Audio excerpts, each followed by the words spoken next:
This is Jess, one of the Relationship Revivalists, and thank you for joining me again for another week of studying God's love for us so we can make fear leave our lives forever.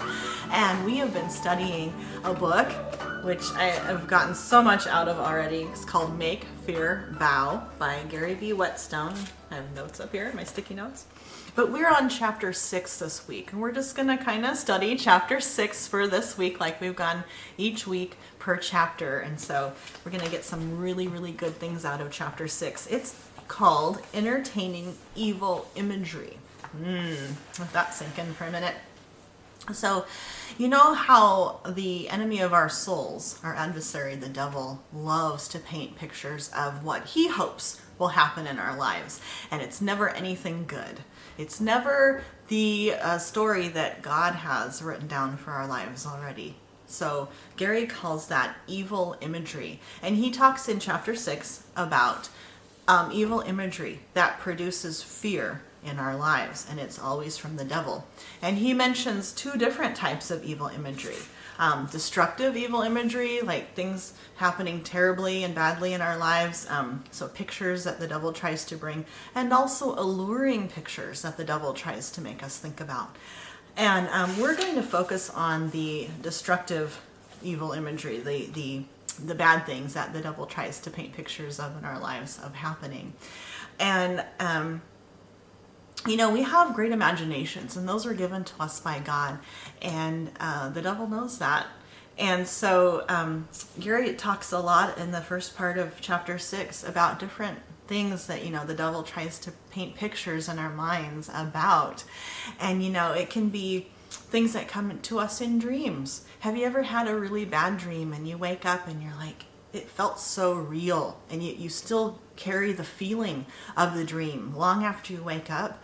I've had the same thing happen to me too, and you think, what was that about? Is that really going to happen? I don't want it to happen, right? Or maybe you're in certain environments, like you're up high somewhere, maybe in a tall building, or you're climbing some tall stairs and you can see down, and you're suddenly gripped with like this fear that you might fall, or something bad might happen to you while you're up there, like a fear of heights. I've had the same thing happen to me too. Gary mentions that in his book.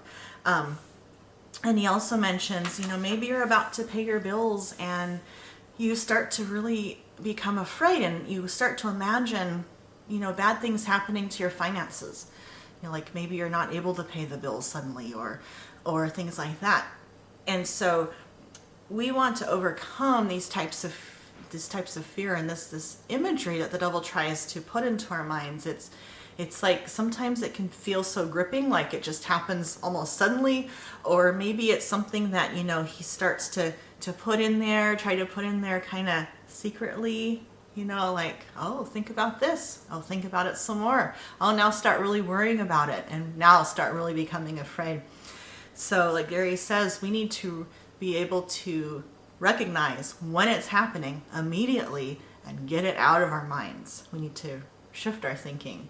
And so we're going to talk about what to do later on this week in this series, when these evil images come to our minds. Instead of dwelling on them and worrying about them, we're going to talk about what to do with them. It's going to be really great.